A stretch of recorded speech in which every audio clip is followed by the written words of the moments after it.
Recently, Glock let out something called the performance trigger, right?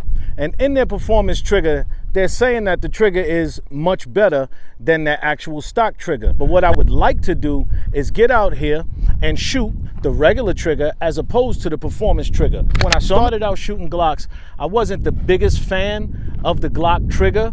However, I went and got the performance trigger, and it just seems like it comes back to the reset at about the same angle as the regular trigger. However, the pull on the Glock trigger seems really different than the pull on the actual performance trigger. So I'm going to put some shots down range with the regular trigger. This Glock 45 actually has the regular stock trigger in it.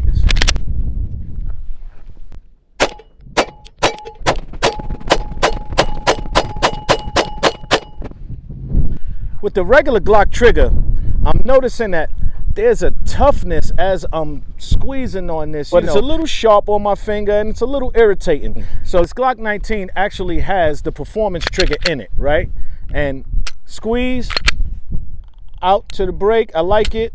Squeeze, it's nice and soft. Some of what it was I was complaining about it being a real sharp on my finger type of thing. That flattened out trigger with the performance trigger, it definitely feels more comfortable. Let's put some shots down range and see what it's like.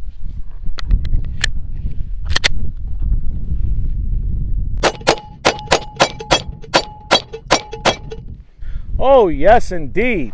The Glock performance trigger, that is nice. When you squeeze, you come back out to your reset. It's giving me a nice, faster, crisper shot. I really like the Glock performance trigger. I'm gonna stand with this. I'm gonna give this a nice run a couple of more times. And you know, Glock performance trigger, it was definitely an affordable price. It wasn't in that higher price range as some of the Apex triggers and the Timney triggers and things like that. The Glock performance trigger, and it was an easy install. Pop the two pins out, drop it in there, pop them back in. There wasn't too much that I needed to do. I like the Glock performance trigger, and from shooting these two guns and seeing what they shot like, performance trigger versus the stock OEM trigger, I think I'm gonna go put a performance trigger inside that Glock 45 I just shot.